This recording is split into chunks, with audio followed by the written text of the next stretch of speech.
전국에 계신 에듀윌 수험생 여러분들 또 왔습니다. 한국사를 맛있게 만들어주는 은쌤이 또 왔습니다. 자, 오늘은 저와 함께 39강을 들어갈 거고요. 39강을 끝으로 우리는 사실상 개념 강좌는 다 끝이 나게 됩니다. 그러면 지난 시간에 우리가 전두환 정부까지 봤고요.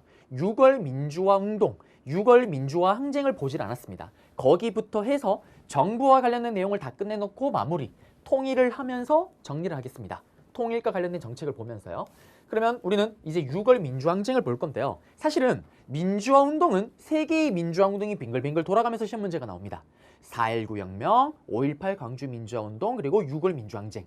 영화로도 개봉을 했었죠. 제목이 1987, 1987년도에 있었던 스토리입니다. 그러면 6월 민주화 항쟁은 따로 정리를 또 해야 돼요. 판소로 갑니다.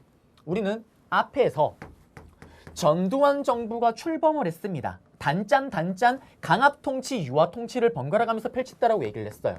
그럼에도 불구하고 민주화 시위나 민주화 운동이 계속 벌어지고 있습니다. 거기에 핵심은 뭐라고 얘기를 했어요? 핵심은 이제 우리 손으로 대통령을 뽑고 싶다. 니들끼리 통일주체 국민회의에 모여서 니들끼리 뽑지 마라. 라면서 대통령 직선제, 직접 선거로 뽑고 싶다라는 것을 요구하고 있습니다. 이거에 대해서 정부에서는 계속 탄압을 하고 있는 거예요. 그러면서 어떤 스토리가 벌어지냐. 당시 서울대 학생이었던 박종철이라는 학생이요. 시위 도중에 끌려갑니다. 그리고 신문을 받는 도중에서 죽는 일이 생깁니다. 세상을 떠나버려요. 그때 국가에서 뭐라고 발표를 하냐. 이렇게 신문을 하고 있는데 책상을 빵 쳤더니 놀라서 쓰러져 버렸다. 심장마비로 죽어버렸다 라고 발표를 합니다. 그러자 의사가 양심 고백을 하는 거예요. 부검을 했던 의사가. 내가 부검을 했다 보니까 사실은 박종철 학생의 폐 속에 물이 가득 차 있더라. 물고문으로 죽었다는 걸 밝혀냅니다. 박종철 고문치사, 고문을 하는 과정 속에서 죽은 사건을 계기로 시위가 더욱더 격화가 됩니다. 그러자 정부에서 친애하는 국민 여러분들 사이에서 지금 개헌, 헌법을 고치라는 요구사항이 있는 걸 알고 있습니다. 그래서 그거를 한번 반영하고자 노력을 합니다. 이렇게 발표를 하면서 4월 13일자로 알겠습니다. 국민 여러분들. 4월 13일자로 기존의 헌법을 보호하겠습니다라는 4.13 호언 조치를 발표합니다. 분명히 개헌의 요구를 알겠습니다. 반영하도록 노력할게요 라면서 4월 13일자로 기존의 헌법을 보호하겠다라는 호언 조치를 발표합니다. 이게 무슨 말일까요? 계속 대통령을 자기들끼리 뽑겠다라는 거예요. 간선제로. 시위가 더 격화됩니다. 그러면서 이번에는 연세대 대학생이었던 이한열 학생이요. 시위 도중에 체류탄을 맞아서 내사, 또 세상을 떠나는 일이 생깁니다. 시위가 더욱더 격화됩니다. 그리고 6월 10일 날 60국민대회라는 게 열립니다. 이 국민대회를 계기로 전국에서 이제 들고 일어나는 겁니다. 그러자 결국엔 6월 29일자로 7월이 가기 전이죠. 6.29 민주화 선언을 발표하게 됩니다. 정부에서 드디어 백기를 드는 거예요. 이때 누가? 다음 대통령 후보자, 머리카락이 없는 전두환 대통령의 영혼의 베프, 신군부 세력으로 같이 함께 썼던 노태우 다음 대통령 후보자가 이 6.29 민주화 선언을 발표를 합니다. 그러면서 국민들이 원하는 뜻을 반영을 해서 헌법을 개헌하겠습니다 라고 발표를 하는 거죠. 그러면 시험에는 어떻게 나오냐? 방금 여기 썼던 키워드 있죠. 이게 제시문 박스에 하나가 들어가는 거예요. 박종철 고문치사 사건이나 4.13 호언조치 또는 이한열 학생 이름이 들어가거나 아니면 이 스토리, 그리고 60국민대회, 그리고 6.29 민주화 선언 던져놓고 다음 자료와 관련된 민주화 운동에 대한 설명을 옳은 것을 했을 때 여러분들이 6월 민주항쟁, 6월 민주화 운동을 찾아야 되는데 항상 정답은 여기입니다. 이거의 결과예요. 결과를 찾으면 됩니다. 우리가 이렇게 들고 일어났던 이유가 뭡니까? 우리 손으로 대통령을 뽑고 싶다라는 거잖아요. 그걸 드디어 이뤄내는 거예요. 지금 현재의 대통령 제도가 이 6월 민주화 운동의 결과로 만들어진 겁니다. 지금 우리 대통령 어떻게 뽑아요? 우리가 대통령을 직접 가서 직접 선거로 뽑잖아요. 대통령 직선제. 그리고 대통령의 임기는 몇 년이에요, 여러분들? 지금 현재 대통령의 임기는 5년입니다. 그리고 문재인 대통령이든 이명박 대통령이든 대통령은 몇 번이 맥시멈입니까? only one, 단 한 번이죠. 단임제. 이러한 지금 현재의 제도를 이끌어냈던 게 바로 이 6월 민주항쟁이다라는 거. 정답이 뭐가 될까요? 대통령 직선제로의 개헌을 이뤄냈다. 찾으면 정답이에요. 또는 대통령 단임제의 임기 5년의 직선제를 이끌어냈다. 찾으면 정답입니다. 끝났어요. 다 잡아드렸습니다. 그리고 PPT로 가볼게요. PPT로 가시게 되면 보시면 배경에 5.18 민주화운동 진상을 규명을 요구를 하고요. 이게 제일 중요하죠. 대통령 직선제를 통한 민주화의 열망. 그리고 총선에서 보시게 되면은 신한민주당이 1야당이 됩니다. 이제. 그리고 개헌 1,000원 1,000만이 서명운동 전개하고 있는 거고요. 그런 상황 속에서 박정철 고문치사, 4.13 호원조치, 그리고 이한열의 내사 사건, 시위가 격화되고 60국민대회. 이걸 계기로 이제 전국 스케일로, 그리고 결국에는 6.29 민주화 선언을 계기로 100기를 듭니다. 여당, 대통령 쪽의 후보였던 노태우, 직선제 요구를 수용하고요. 직선제로 개헌을 하고 5년 단임제로 정하고 이게 지금까지 이어지고 있는 겁니다. 그리고 결과 의의는 4.19 혁명 이후의 최대의 민주운동이고요. 민주주의 발전에 기여를 했다라는 거. 네. 그리고 여기 보시면 4.13 호원 조치는 샬랑샬랑 꿀랑꿍 60국민대회. 요 사료를 통째로 주고도 여러분들이 어떻게 6월 민주항쟁, 민주화운동을 물어보고 있구나. 관련된 거 찾으면 정답이죠. 그리고 경제입니다. 전두환 정부 때 경제를 좀 보셔야 돼요. 경제는 이런 거는 필요가 없고요. 물론 2차 석유 파동이 박정희 정부 때부터 시작돼서 그게 여파가 계속 가고 있는 거죠. 그런데 중요한 건 이겁니다. 하나만 기억하시면 돼요. 경제에서는 3저 호황입니다. 3저 호황. 전두환 정부 때 제대로 호황을 누립니다. 3조 호황이 정답으로 나오는 건 아니고요. 다른 경제 문제, 경제개발 5개년이나 다른 정부 이야기 나올 때 이게 오답 선지로 들어갈 수가 있습니다. 노태우 정부나 김영삼 정부 문제가 나올 때 이게 오답으로 들어가는 거예요. 그러면 3조 호황이 뭐냐면 세 가지가 낮다라는 거예요. 뭐? 첫 번째, 저금리. 은행 이자가 낮아요. 돈 빌리기가 좋겠죠. 저유가. 기름 가격이 똥값입니다. 우리는 100% 석유를 수입에 의존하잖아요. 그 석유 가격이 떨어지는 거예요. 헐값에 수입을 하니까 물건을 그걸 가지고 뭔가를 할 때 가성비가 좋겠죠. 그 다음 저달러. 달러가 또 똥값이에요. 외국으로 돈 빌려오기가 좋습니다. 그러면서 이때 경제 호황을 누렸다라는 거. 네. 그리고 끝났고요. 경제는 제가 한번 예시를 들어서 뒤에서 조금 있다가 한꺼번에 정리를 다시 한번 해드릴게요. 그리고 이제 노태우 정부입니다. 자, 노태우 정부 이후에 김영삼 정부, 김대중 정부, 노무현 정부는 김대중 정부와 노무현 정부는 통일 정책이 시험에 나올 거예요. 그리고 노태우 정부와 김영삼 정부는 단독으로 시험에 나와요. 약간 왕업적을 물어보는 거와 비슷합니다. 왕의 업적 몇 개 집어 던져놓고 이 정부 시기에 정책을 몇 개 던져놓고 다음과 같은 정책을 하였던 시기에 볼 수 있는 모습으로 오른 것은 또는 다음 같은 정책을 전개하였던 정부의 정책으로 오른 것은 해당되는 정부 때 어떤 정책이 있었다라는 것만 아시면 돼요. 그러면 이제 노태우 정부부터 한번 들어가 보겠습니다. 판서로 한번 잡아볼게요. 노태우 정부가 출범을 하는 건데 우리는 앞에 봤던 것처럼 6월 민주항쟁, 민주화 운동의 결과 대통령 직선제로 이끌어냈고요. 우리는 대통령 선거를 치르게 됩니다. 그런데 어이없게도 노태우가 대통령이 되는 겁니다. 선생님, 어떻게 이런 일이 벌어질 수가 있습니까? 이게 말이 됩니까? 말이 안 되죠. 여러분이 생각할 때는. 그 이유가 있어요. 대통령이 소속된 당을 여당이라고 얘기를 합니다. 반대쪽 당을 야당이라고 부른다 그랬죠. 야당 쪽에서 후보가 단일화가 되지를 못해요. 야당 쪽에서 후보가 무려 3명이 나옵니다. 표를 3명이 갈라먹기를 해버리는 거예요. 그래서 경상도에서는 김영삼 후보자가요. 경상도 표를 가져갑니다. 그리고 전라도에서는 김대중 후보자가 표를 가져가요. 충청도에는 김종필 후보자가 표를 가져갑니다. 쓰레김이라고 얘기를 해요. 표를 갈라먹기를 해버리니까 어부지리로 노태우가 당선이 되는 거예요. 그러면서 노태우 정부가 출범을 합니다. 이게 어이가 없죠. 약간 실제로 득표율이 엄청 낮아요. 노태우 대통령이 이 당시 때 대통령이 될 때 득표율이 36%입니다. 40%도 안 돼요. 36%로 당선이 됩니다. 그래서 저 후보 단일화, 만약에 3명의 후보자가 있었는데 그중에 2명만 나갔어도 분명히 그 둘 중에 한 명이 당선이 됐을 겁니다. 그러면서 노태우 정부가 출범을 하는데 문제가 있어요. 국회의원 선거에서는 어떤 일이 벌어질까요? 대통령이 소속된 여당 쪽 말고 반대쪽 당에서 압승을 거두겠죠. 국회의원 선거에서는. 대통령은 갈라먹기가 됐으니까 어쩔 수가 없지만, 그러면서 국회가 결성이 어떤 국회가 되냐면 여소. 대통령이 소속된 국회의원의 수는 엄청 적고요. 반대쪽의 국회의원 수가 훨씬 많은 여소야대 국회가 결성이 되는 거예요. 여소야대 국회가요. 이 국회를 뭐라고 부르냐? 식물국회입니다. 할 수 있는 게 하나도 없어요. 대통령이 뭘 하고 싶어도 자기 쪽에 국회의원 수가 별로 없잖아요. 법이 통과가 하나도 안 됩니다. 그래서 어떻게? 노태우 쪽 정당에서는, 정부와 이 여당에서는 승부수를 집어던지죠.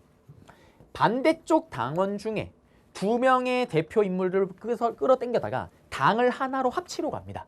그러면서 거기에 합류를 해요. 누가? 다음에 대통령이 되는 김영삼 후보자, 그리고 또 김종필.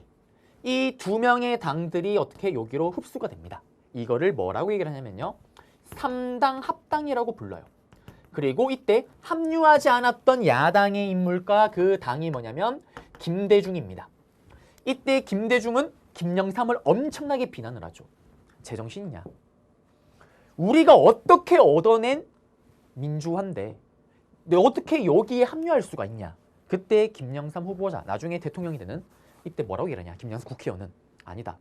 나는 호랑이를 잡으러 호랑이 굴에 들어간다 라면서 3당을 합당합니다. 그리고 다음에 대통령 됐을 때 실제로 호랑이를 잡으려는 모습을 보여줘요. 그러면 일단 3당 합당의 결과 어떤 당이 만들어지냐? 바로 민주자유당이라는 당이 만들어집니다. 이거를 줄여서 민자당이라고 부르기도 하죠. 이 민자당이 만들어지면서 노태우 정부는 본인들이 할 수 있는 여러 가지 정책들을 이제 실현을 할 수 있게 되는 거예요. 그러면 이 민자당이 지금도 있어요. 여러분들이 아는 미래통합당, 이게 민자당입니다. 그전에는 뭐였어요? 새누리당, 한나라당, 그 다음에 자유한국당, 이게 전부 다 민자당입니다. 전신이요. 그래서 여기까지 잡아드렸고, 그러면 여기 여소야대 국회를 형성하였다, 3당 합당을 하였다. 노태우 정부의 정책은 아니잖아요, 사실은. 물론 있었던 사건이긴 하지만. 그래서 문제를 낼 때 보통 이거를 가지고 정답으로 내거나 재심은 힌트로 주진 않아요. 실제로 노태우 정부 때 썼던 정책 중에 중요한 것들은 몇 개가 따로 있기 때문에 여기를 또 잡으셔야 되는데 여러분들은 그래도 심합니다. 심하기 때문에 이걸 설명해 드린 거고요. 자, 그러면 여기 한번 들어가 볼게요. 이렇게 생각하시면 돼요. 노태우 정부 때 정책들은 다 이겁니다. 노태우 대통령 노라고 하는 일이 벌어져요. 노태우 대통령 노라고 하는 일이 벌어집니다. 노라고 하는 일이 벌어져요. 뭐? 노라고 했던 나라 누구? 저기 북쪽의 사회주의 국가, 소련과 중국과 외교 관계를 체결하는 북방 외교가 이루어집니다. 그 다음에 또 노라고 했던 나라 누구? 북한. 이거는 통일 정책도 다시 배우겠지만 노라고 했던 나라는 누구? 북한과 기본적인 내용의 합의를 하는 남북 기본 합의서라는 거를 발표를 합니다. 그리고 또 노라고 하는 나라 누구? 북한과 유엔에 동시가입을 합니다. 줄임말을 썼습니다. 동시가입, 갑. 그 다음에 또 노라고 했던 나라 누구? 북한과 노라고 하는 거, 지금 또 노라고 외치는 핵, 비핵화 선언. 이때 북한과 함께 비핵화 선언이라는 걸 발표했던 게 바로 노태우 정부 때 일입니다. 그리고 또 노라고 했던 거, 불가능하다고 여겼던 88 서울올림픽. 서울올림픽을 개최했던 시기가 바로 노태우 정부 때 있었던 일이다라는 거. 88 서울올림픽요. 그래서 이러한 것들이 노태우 정부 때 일이고, 요거는 심하게 심하긴 하지만 지방자치제, 지방에서 스스로 정치를 할 수 있는 권한을 부여하는 거, 이거를 전면적으로 하지는 못하지만 부분적으로 실행으로 옮겼던 게 바로 이 노태우 정부 때 일이다라는 거 다 잡아드렸습니다. 그러면 시험에 나오면 어떻게 나올까요? 여기 있는 것 중에 몇 개 둥 던져놓고 다음 자료와 같은 정책을 하였던 정부에 대한 내용으로 옳은 것은 노태우 정부 때 내용을 찾으면 정답입니다. PPT로 가볼게요. PPT로 가시게 되면요, 여기 노태우 정부가 수립이 됐고요. 그리고 그렇지만 여소야대 국회, 그 위기를 극복하기 위해서 3당 합당을 합니다. 그러면서 등장한 게 민자당이었습니다. 민주자유당. 그리고 나서 88 서울올림픽. 노라고 했던 거, 지방자치제 부분적 실시, 그 다음에 노라고 했던 나라 북한과 유엔에 동시 가입, 노라고 했던 나라 누구? 소련과 중국과 북방외교 추진. 그리고 김영삼 정부로 한번 가보겠습니다. 옆으로 가볼게요. 또 판서로 가야 됩니다. 김영삼 정부는 우리가 뭐라고 얘기를 하냐면 문민정부라고 얘기를 해요. 드디어 민간인에서 대통령이 나온 겁니다. 몇 년 만에? 30년 만에. 앞에서 우리는 박정희, 전두환, 노태우 계속 군인 출신의 대통령을 맞이했었잖아요. 이제 드디어 민간인 중에서 대통령이 등장을 합니다. 그러면서 김영삼 정부가 내세웠던 컨셉이 있습니다. 공약이 있는 거예요. 뭐? 우리 문재인 정부에 처음에 등장할 때 가장 크게 내세웠던 게 적폐청산이었잖아요. 그거 약간 비슷합니다.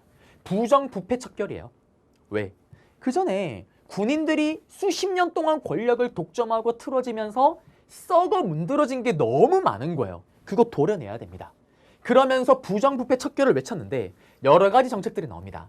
가장 대표적인 정책이 뭐가 있냐면 정답으로도 잘 걸리고 제시문의 힌트로도 제일 잘 들어가는 금융실명제가 있습니다. 여러분들 지금 또 은행 업무를 보러 가시게 되면은 아무리 여러분들의 통장이라도 여러분들의 부모님이 손을 댈 수가 있습니까? 없습니까? 같은 가족이라도. 없죠. 못 됩니다. 본인이 직접 가야 되잖아요. 그게 이때예요.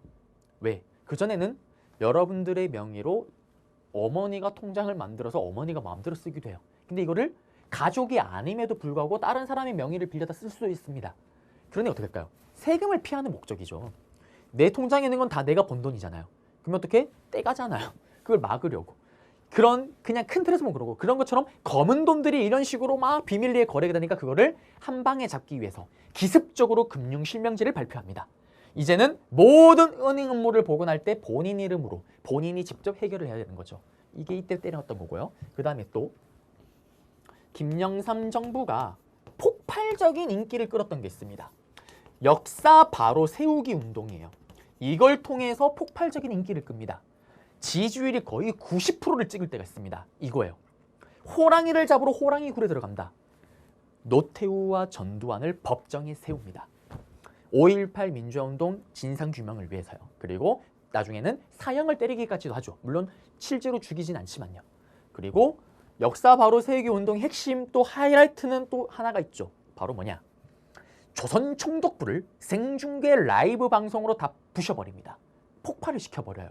제가 어릴 때 기억이 나요. 저도 그걸 뉴스로 봤던 게 기억이 나는데 그때 할아버지 할머니께서는 기억이 나요. 우셨던 게 기억이 납니다. 그때 일본이 뭐라고 하냐면 이거 부수지 마라. 이거 정말 중요한 문화유산이다. 좀 시간을 달라. 그러면 우리가 자비 다 들여서 다 해체해서 그대로 일본으로 가져갈게라고 얘기를 합니다. 그때 김영삼 대통령이 멍멍이 같은 소리 하지 마라. 그냥 다 부셔버립니다. 다 폭파시켜버려요. 그리고 나서 그때 남은 찌끄레기들 그거 있어요. 저기 천안에 독립기념관 있잖아요. 거기 가면은 찌끄레기 몇 개 있습니다. 거기가 오줌 싸는데요. 가서 오줌 갈기면 됩니다. 네. 그런 것처럼 역사 바로 세우기 운동. 이거를 통해서 또 엄청나게 지지도를 이끌어내죠. 이런 운동을 했었고요. 그 다음에 또 하나가 뭐가 있냐면 요거는 심하에 심하긴 합니다만 공직자 윤리법이라는 걸 개정을 해요. 개정을 해서 뭐냐면 이때 재산 등록을 해야 됩니다. 그래서 여러분들 우리 국회의원 선거나 아니면은 이렇게 선거 처리되면은 후보자들 재산이 다 뜨잖아요. 재산이 몇 억이고 뭐 아파트가 뭐 있고 이때입니다. 이때. 그리고 하나 더. 김영삼 정부는요. 정말 롤러코스터 같은 정부예요. 지지율이 하늘을 찍다가 지지율이 바닥을 찍는 일이 생깁니다. 10% 밑으로 떨어지는 일이 또 생겨요. 바로 IMF입니다. IMF로 들어가기 전에 어떤 일이 있었냐면 경제협력기구라는 OECD라는 것에 가입을 해요. 이게 뭐냐면 지금으로 좀 쉽게 설명하자면 잘 나가는 경제 선진국들이 모이는 모임이에요. 여기에 회원 가입을 합니다. 이때도 우리나라 언론이나 지성인들 사이에서는 막 논쟁이 막 벌어집니다. 들어가긴 좀 아직 좀 이르지 않냐. 근데 이때 정부나 일부의 정부를 포함해서 대부분의 사람들은 충분하다 우리. 들어갈 자격 있다. 왜 잘 나가는 나라니까. 가입을 합니다. 가입을 하면 어떤 일이 벌어지냐면 여기에 가입되는 나라들에게는 경제를 다 개방을 시켜줘야 됩니다. 그러면서 해외 투자자나 막 외국 자본들이 우리나라에 엄청나게 들어오는 거예요. 그걸 바탕으로 우리나라 기업들이요. 문어발식 경영이라고 얘기를 합니다. 지금 또 우리 재벌들, 기업들 보게 되면 그 밑에 계열사가 엄청 많잖아요. 밑에 계열사가. 이때는 외국으로부터 돈을 빌리기가 좋고 투자도 잘 받으니까, 투자도 잘 되니까요. 엄청나게 기업들이 몸을 부풀려 나갑니다. 그래서 우리가 볼 때는 이 정도 기업이 했는 기업이 밑에 계열사가 30개, 40개씩 있습니다. 그런데 문제가 와요. 전 세계적으로 금융위기가 옵니다. 경제 불황이 와요. 그러자 돈을 빌려줬던 외국 투자자들이 돈 다시 돌려줘라고 얘기를 합니다. 그때 우리나라 기업들이 그 돈을 돌려주지를 못하는 거예요. 왜? 돈 빌리기가 쉬우니까. 옆에 다른 기업 보니까 저거에서 대박이 난 거예요. 나도 해야지? 했습니다. 망했어. 에이, 이거 안 되네. 또 돈 빌려요. 쟤는 저거 하네. 또 따라합니다. 문어발식 경영이에요. 그러면서 어떻게? 그걸 못 갚으니까 하나 둘씩 도미노처럼 무너지기 시작을 합니다. 그러면서 터지는 게 바로 IMF예요. 정말 극단적으로 그냥 간단하게 설명을 한 거지만요. 그러면서 IMF를 맞이합니다. 지지율이 바닥을 찍겠죠. 김영삼 정부 말미 무렵입니다. 1997년도의 스토리예요. 그러면 IMF를 맞이하였다. 이게 김영삼 정부 문제가 나올 때 정답이 될 수가 있겠죠. 이런 것들이 몇 개, 한두 개가 제시문에 들어가고 똑같습니다. 다음 같은 사건이 일어났던 시기를 고르시오. 정부 시기, 정부를 고르시오. 정책을 찾으면 되는 거고요. 또 노태우 정부나 김영삼 정부는 연표 문제로 나오게 돼요. 다음 요 정책을 던져놓고 다음과 같은 정책을 했던 시기를 연표해서 고르시오. 그러면 김영삼 정부 출범 찾으면 정답이겠죠. 끝났습니다. PPT로 가볼게요. PPT로 가시게 되면 지방자치제를 전면적으로 실시했다. 이거 제가 설명 안 했죠. 바보같이. 네, 여기 나왔으니까 다시 설명해. 큰일 날 뻔했다. 앞에서 노태우 정부 때는 부분적으로 실시를 했습니다. 그리고 이제 드디어 민간인이 들어섰잖아요. 민간인 대통령. 그 앞에서는 그러면 왜 전면적으로 실시를 못했냐? 군인들이 지방을 다 장악을 해야 될 거 아니에요. 이제 처음으로 지방자치제를 전면적으로 실시합니다. 하마터면 큰일 날 뻔했네요. 이거 정답 잘 됩니다. 그리고 공직자윤리법을 개정해서 재산 등록을 의무화했고요. 그 다음에 금융실명제 너무 중요하다고 얘기를 했었고, 역사 바로 세우기, 민주운동 진압 관련자들 처벌하고요. 그리고 조선총독부를 날려버렸습니다. OECD 가입을 했고 그 결과 IMF가 초래하기도 했다라는 거 전부 다 김영삼 정부 때 썼던 일입니다. 그리고 김영삼 정부 때 썼던 일 반복이죠. 요거. 네. 그리고 김대중 정부입니다. 김대중 정부는 통일정책이 사실 시험에 나와요. 그래서 통일정책은 제가 통일 부분 가서 다시 한번 언급을 해드릴 거고요. 중요한 거는 여기서는 최초의 여야의 교체가 이루어집니다. 무슨 말이냐면 민주적으로 선거를 통해서 여당에서 야당으로 대통령이 바뀌는 거예요. 여야 정권 교체가 이루어졌고요. 그리고 통일정책을 열심히 했던 결과 노벨평화상을 받기도 하십니다. 그리고 한일 월드컵이 개최됐던 게 우리 4강 신화죠. 김대중 정부 때 있었던 일이에요. 요거는 기억을 하시고요. 이게 정답이 된 적은 없어요. 그런데 오답 선지로 들어간 적은 있습니다. 예를 들면 노태우 정부나 김영삼 정부의 정책을 물어볼 때 이게 오답으로 들어가는 거예요. 한일 월드컵이 개최되었다. 골라내야죠. 그 다음에 대북 화해협력 정책, 이건 좀 이따 설명해 드릴게요. 그리고 외환위기 극복, 요거는 좀 아셔야 돼요. 뭐냐면 우리 앞에서 봤잖아요. 김영삼 정부가 롤러코스터 정부입니다. 역사 바로 세우기로 지지율 하늘을 찍었다가 IMF로 바닥을 찍습니다. 그리고 정권이 바뀌잖아요. 그러면 앞에서 IMF 터진 거 수습을 해야 될 거 아니에요. 조기에 이걸 극복을 합니다. 금모으기 운동, 전국민적인, 그리고 노사정위원회, 노동자, 사업가, 정부가 모여서 이 위기를 한번 극복해보자. 여성부도 만들고 국민기초생활보장부 이런 걸 만들게 됐지만 외환위기 극복을 위해서는 노사정위원회, 그리고 구조조정, 금모으기 운동 등으로 이 위기를 극복했다라는 거. 시험에는 통일정책을 가지고 문제가 나옵니다. 그리고 외환위기를 극복했습니다. 대기업들 구조조정, 아까 봤던 거, 제가 설명했던 거, 문어발식 경영, 엄청 여러 개 기업들이 있는 거 다 정리시켜버립니다. 그리고 노사정위원회, 금모으기 운동으로. 그러면서 빠르게, 예정됐던 기간보다 빠르게 조기 상환을 했다라는 거. 끝났습니다. 그러면 경제를 제가 한번 쭉 정리를 해드린다고 얘기를 했었잖아요.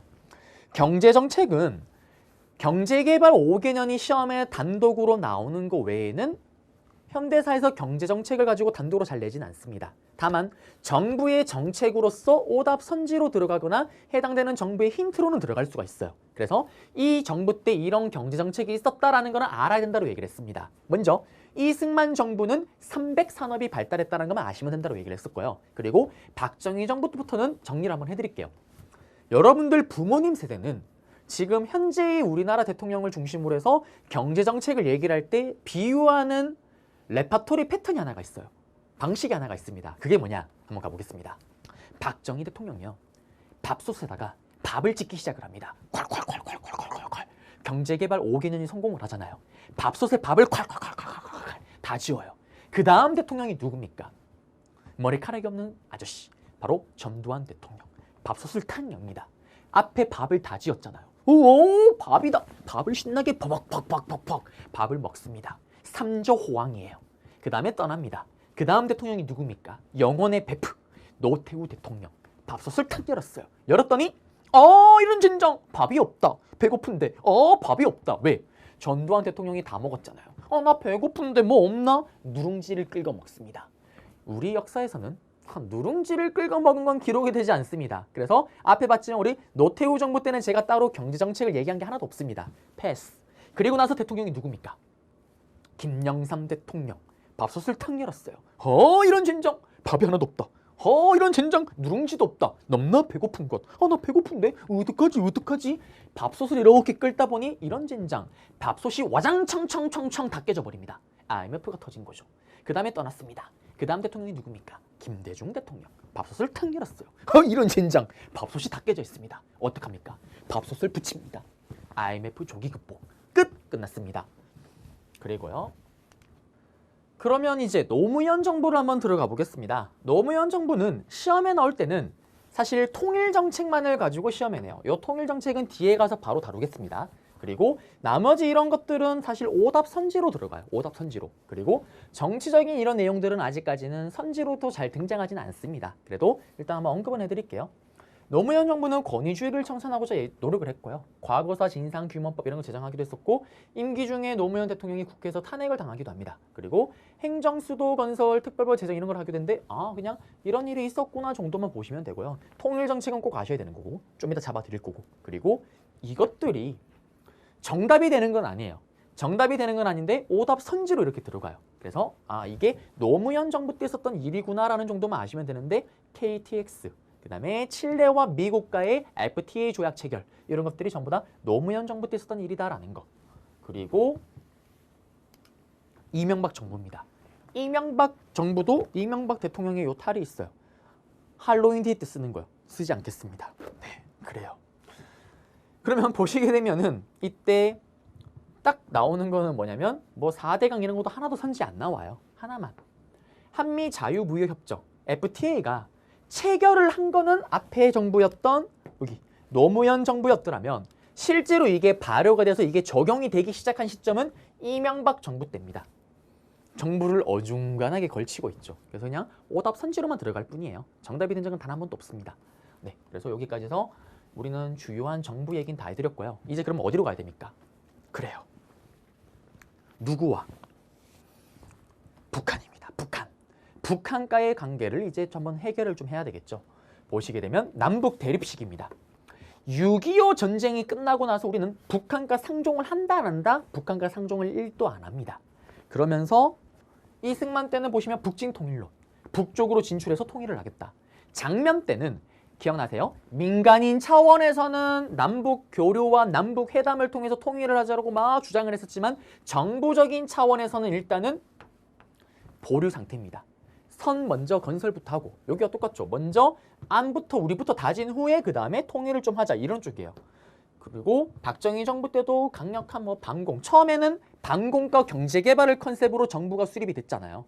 외칩니다. 그런데 이제 바뀌는 일이 생기죠. 시험에는 여기가 나옵니다. 기억나십니까? 7.4 남북 공동성명. 제가 앞에 강의에서 바로 얘기를 했던 것 중에 하나긴 하죠. 단독으로 시험에 나오게 돼요. 판서로 갑니다. 1972년도에 연도를 외울 필요는 없지만요. 남북 공동성명이라는 걸 기억나십니까? 박정희 정부 때 기습적으로 발표한다고 얘기를 했습니다. 서울과 평양에서 충격적으로 동시 발표를 해요.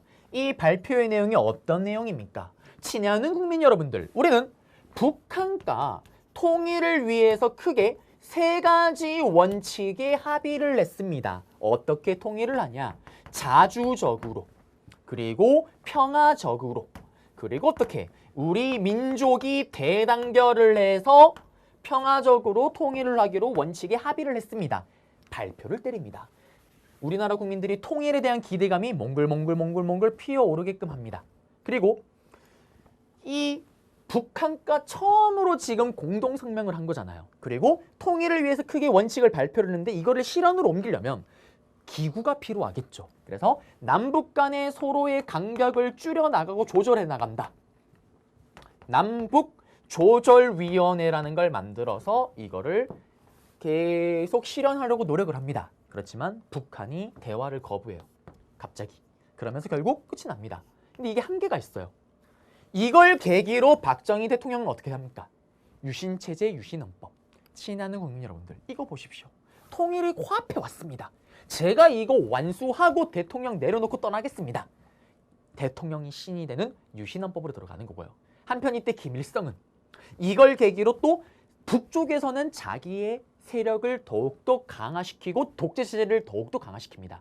그래서 7.4 남북 공동성명의 한계가 뭐냐면 이거죠. 남한과 북한 둘 다 서로 자기의 독재체제를 강화시키는데 이용하였다라는 거. 끝났습니다.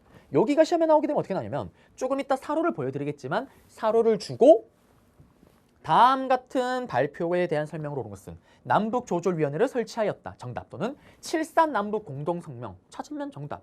또는 7.4 남북 공동성명 캐릭터가 나와요. 7월 4일 날 남북 공동성명을 발표했습니다. 막 나옵니다. 다음과 관련된 성명에 대한 내용을 옳은 것은 자주, 평화, 민족적 대단결 3대 원칙, 통일의 3대 원칙에 합의하였다. 찾으면 정답입니다. 또는 이거 다 주고 연표에서 찾는 거. 박정희 정부 시기 때잖아요. 그러면 박정희 정부 시기 때 내용을 연표를 찾으면 정답이겠죠. 분명히 안에 박정희 정부 출범이 있을 겁니다. 끝났고요. PPT로 갑니다. 여기 보시면 통일 3대 원칙에 합의를 했던 거고요. 요거 하기 전에 먼저 적십자 회담을 통해서 서로 간의 간격을 좁혀놓고 3대 원칙에 합의를 합니다. 남북조절위원회, 그리고 대화 중단으로 끝이 났고요. 그리고 독재체제를 활용하는 데 이용했다라는 거. 끝났습니다. 그리고 전두환 정부 때 있었던 통일 정책인데요. 정답이 되진 않아요. 오답 선지론 들어갈 수가 있습니다. 전두환 정부 때 어떤 일이 생기냐면요. 이때 우리나라가 크게 수해를 겪습니다. 수해를 겪어요. 자연재해를 겪습니다. 그러자 이때 북한이요. 연락을 해요. 먼저. 우리가 연락하지도 않았는데. 야, 남한아, 니들 힘들다며. 수해 엄청나게 많이 피해를 입었다며. 우리가 도와줄까라고 얘기를 합니다. 북한에서 먼저. 우리가 얘기한 것도 아닌데. 북한은 허세죠, 허세. 말만 이렇게 해도 얘들이 당연히 도와달라고 하겠어? 자기들이 그냥 필요 없다고 하라고 하겠지. 필요 없다고 하겠지. 근데 전혀 예상치도 못하게 전두환 정부에서는 그래? 도와줘 그러면 고마워. 도와달라고 얘기를 해요. 북한이 얼마나 당황스러울 거예요. 뭐야? 도와달라고? 근데 자기들이 먼저 말을 했잖아요. 그래서 어떻게? 북한이요. 그 없는 살림에 쌀과 나무를 보내줘요. 집 지으라고. 통일미, 쌀을 보내줍니다. 우리 이때 전두환 대통령 때 언제예요? 3조 호황 때입니다. 누가 누굴 도와줘요? 북한이 도와줘요. 그러면서 이 쌀이 시골로 갑니다. 저희 아재들, 저희 집안 친척분들이 아직도 농사를 짓고 계세요. 그래서 아재한테 이제 물어봤죠. 아재. 옛날에 이거 받았어요? 받았대요. 통일미 쌀을 받았는데 그거로 밥을 한번 해봤대요. 받았으니까. 사람이 먹을 수 없대요. 맛이 그렇게 없답니다. 그래서 버리기는 아까우니까 소나 이렇게 동물한테 줬대요. 동물도 안 먹는데요. 그렇습니다. 그 다음에 나무. 나무는 튼튼하기가 1도 없대요. 뭐냐면 우리 여러분들 태권도 할 때 얍 그러면 나무 부러지잖아요. 그 레벨이래요. 그래서 어떻게 장작으로 썼다라고 얘기를 합니다. 어쨌든 북한이 없는 살림에 그렇게 챙겨줬잖아요. 이걸 계기로 화해 무드가 생깁니다. 그러면서 예술공연단이 서로 방문하고 교환하기도 하고요. 그 다음에 이산가족이 처음이에요. 중요한 건 이건 최초입니다. 최초. 우리나라 최초로 이산가족이 고향을 방문합니다. 물론 단발성이긴 해요. 정기적으로 계속되는 게 아니라 단발성으로 이산가족이 고향 방문을 하게 됐다라는 거. 이게 전두환 정부 때 통일 정책이에요. 그러면 시험에 나오면 어떻게 나오냐면 오답 선지로 들어가요.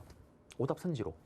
보통은 박정희 정부를 던져놔요. 박정희 정부, 전두환 정부 또는 노태우 정부. 그러면서 통일 정책을 써놓고 여기 한 군데를 가라고 합니다. 가 정부 시기에 볼 수 있는 통일 정책을 옳은 것을 했을 때 이게 오답으로 들어간다라는 거. 네, 잡아드렸고요. 그리고 7.4 남북 공동성명의 사료입니다. 우리가 통일을 자주적으로, 평화적으로, 민족적 대단결 3대 원칙에 합의했던 거. 그리고 남북조절위원회까지 알려드렸고요. 그리고 노태우 정부 때 있었던 통일 정책입니다. 이미 제가 앞에서 설명 다 했어요. 노태우 정부 때는 NO라고 하는 일이 벌어집니다. 노태우 정부 때는 NO라고 하는 일이 벌어져요. NO라고 했던 나라는 누구?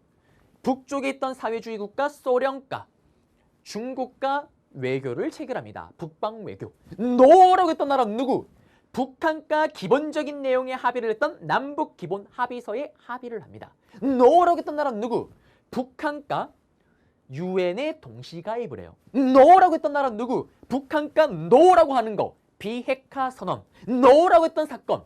88 서울올림픽까지도 다 했잖아요. 유엔 동시 가입. 남북 기본 합의서 채택. 그리고 한반도 비핵화 선언. 끝났습니다. 시험에 나오면 어떻게 나오냐? 보통 노태우 정부 해놓고 여기를 가라고 해버려요. 그래놓고 다음 시기에 볼 수 있는 통일 정책을 옳은 것은 찾으면 정답이 되겠습니다. 그리고 김영삼 정부 때인데요. 김영삼 정부 때는 정답이 되는 게 없어요. 정답이 되는 게 없습니다. 오답 선지로도 김영삼 정부 때 통일 정책은 잘 나오지가 않습니다.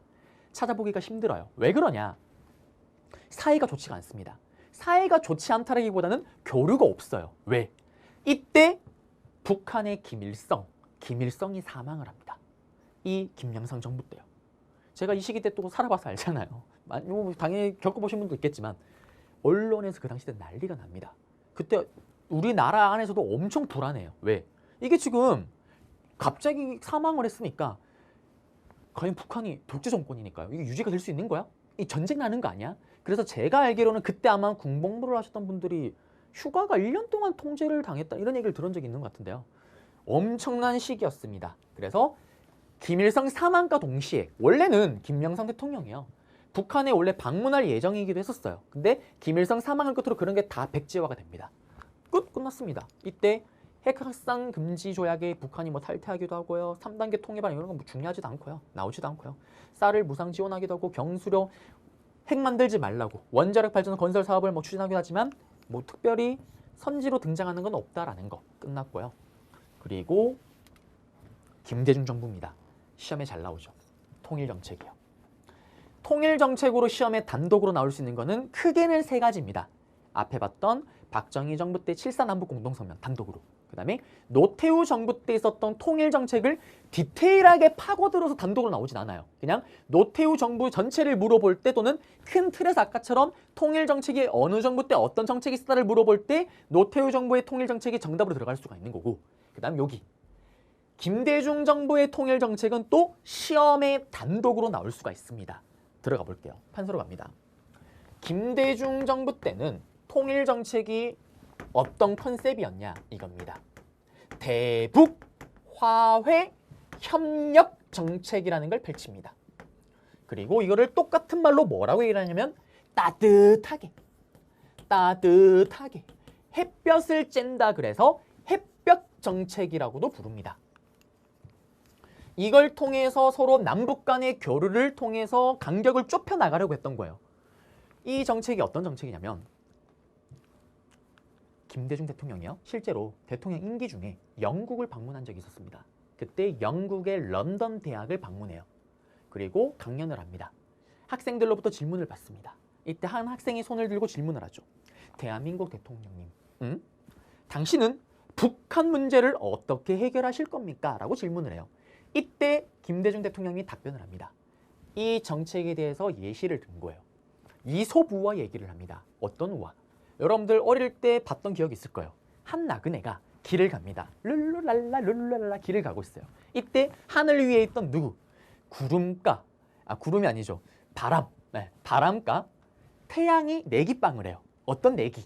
야, 우리 저기 길 가는 나그네의 옷과 나그네의 모자를 한번 벗겨보자. 오케이 콜? 그러면서 먼저 바람이 나섭니다. 바람이 후 후후후 바람을 불자 나그네가 어떻게 합니까? 모자와 옷을 잡고 그래요. 이렇게 이동을 합니다.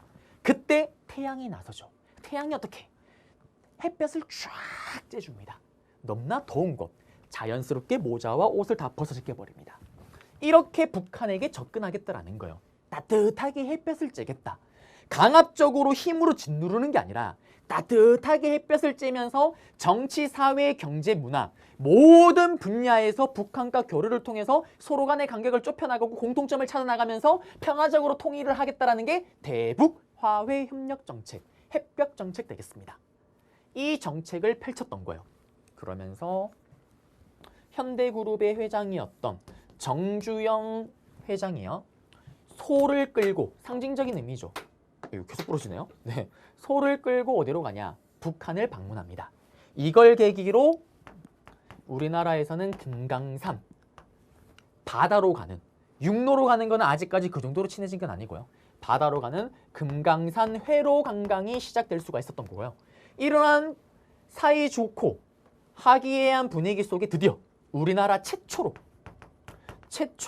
남북의 정상이 서로 만나는 최초의 남북 정상회담이 열리게 됩니다. 평양을 방문하게 되는 거예요. 김대중 대통령이요. 최초의 남북 정상회담이 열리게 됩니다. 이때 발표했던 선언이 시험에 나옵니다. 바로 6.15 남북 공동선언이에요. 6.15 남북 공동선언의 결과 이때 발표했던 것들이 있습니다. 앞으로 우리가 이런 거 함께 하자라는 걸 발표를 해요. 이 남북 공동선언의 결과 우리는 금강산 해로 관광을 시작했지만 육로로는 아직 가지 않았습니다. 육로 관광을 하자 이런 것들을 약속을 하게 되는 거고요. 그리고 또 이산가족을 전두환 정부 때는 단발성으로 만나게끔 했잖아요. 그게 아니라 이제 정기적으로 만날 수 있게끔 하자. 이산가족을 정기적으로 만날 수 있게 상봉 이걸 약속을 했던 거고요. 방문, 가족들 방문요. 그리고 개성공단, 개성에다가 공장을 만드는 거를 합의를 합니다. 약속을 하는 거예요. 그리고 상징적으로 또 통일을 또 상징할 수 있는 서울과 신의주를 연결하는 철도, 경의선 사업을 다시 진행을 하자. 이런 것들을 약속을 합니다. 이게 6.15 남북 공동선언이에요. 그러면 김대중 정부 때 정책들, 통일 정책이 어떻게 시험에 나오냐면 제시문이 이렇게 나올 거예요. 우리나라 최초로 남북 정상회담이 이루어졌대요. 다음과 관련된 시기에 정부의 통일 정책을 옳은 것은 또는 최초의 정상회담이 이루어졌고 6.15 남북 공동선언을 발표했대요. 여기에 밑줄을 쫙 꺾거나 아니면 그냥 이 사료를 통째로 던져놓고 다음 자료와 같은 또는 다음과 같은 상황 직후에 나왔던 정부의 또는 통일 정책을 옳은 것은 이산가족이 정기적으로 방문을 재개할 수 있게 되었다. 또는 금강산 육로 관광 이게 했고 개성공단을 설치를 합의를 하였다. 이런 것들 찾으면 정답이겠죠. 나올 수 있는 거 다 알려드렸습니다. 그리고 이러한 통일 정책의 결과 김대중 대통령은 노벨 평화상을 받을 수가 있었다라는 거. 네, 끝났고요. PPT로 가보겠습니다. 보시게 되면 정주영 회장의 소대 방북이고요. 금강산 해로 관광의 시작을 먼저 했고 대북 화해 협력 정책, 햇볕 정책 그리고 중요한 게 이거죠. 최초의 남북 정상회담, 6.15 남북 공동선언. 여기서 여러 가지를 약속합니다. 금강산 육로 관광, 금강산 관광이랑 이산가족 방문 재개, 개성공단의 건설, 경의성 복구 사업 등을 이때 합의를 하죠. 그리고 그 다음 대통령이 누굽니까? 김대중의 후계자 노무현 대통령 되겠습니다. 김대중 대통령이 했던 모든 통일 정책을 그대로 이어가요. 똑같이 대북 화해 협력 정책, 햇볕 정책을 전개합니다. 그 결과 두 번째 남북 정상회담이 열리게 돼요. 노무현 대통령도 김대중 대통령과 마찬가지로 김정일 국방위원장을 만나게 됩니다. 2차 남북 정상회담을 열게 되는 거고요. 그때 발표한 게 14남북 공동선언이에요. 6월, 10월, 그 다음 대통령 여긴 10월. 14남북 공동선언이고요. 그리고 요거는 하나 선지로 들어가는 건데 금강산 육로 관광인데요. 선생님 여기서 약속을 했어요. 하자라고. 요 선언의 발표 결과. 그리고 실제로 시행이 된 거는 노무현 대통령 때입니다. 금강산 육로 관광이요. 좀 더 디테일하게 들어가면 사실 시기가 이게 애매하게 걸쳐요. 김대중 대통령 임기 끝 무렵에 거의 끝나가기 직전에 시범적으로 육로 관광을 한번 테스트를 해요. 그리고 나서 본격적으로 이제 활동하고 금강산으로 갈 수 있는 육로길이 열린 거는 노무현 대통령 때입니다. 근데 그냥 이렇게만 기억하세요. 큰 틀에서. 이때 약속을 했고 이때 실행으로 옮겼다라는 거. 네, 그래서 이렇게 해서 우리는 통일 정책까지 다 잡아드렸습니다. 끝났어요. 끝났습니다. 이렇게 해서 우리는 그동안 긴 시간을 달려왔어요. 완강은 아닙니다. 마지막에 스페셜 강의가 있어요. 근데 스페셜 강의는 여러분들 뭐 세시풍속이나 또는 뭐 명절 이런 거 설명하기 때문에 여러분들 보실 분들은 보시고 안 보실 분들은 그냥 뭐 교재 한번 읽어보고 시험 쳐주셔도 상관없습니다. 그럼 개인 기호차에 따라 선택하시면 되는 거고, 일단 가장 중요한 기본적인 개념 강좌는 여기까지 해서 모든 강의가 다 끝났어요. 네, 그래서 여러분들 그동안 고생 진짜 많이 하셨고요. 네, 아마 합격 무난하게 할 수가 있을 겁니다. 저한테 들었던 수업을 바탕으로 해서 기출문제 풀어보시고요. 기출문제 풀다가 막히는 부분이 있으면 해당되는 부분 개념을 다시 한번 강의를 들으시면 될 것 같아요. 그러면서 복습까지 하신다면 퍼펙트입니다. 네, 그러면 저는 또 다음 강좌 끝난 건 아니니까요. 다음 강좌에서 만나 뵙도록 할 거고 여러분들 합격을 또 기원하도록 하겠습니다. 여러분들 고생하셨습니다.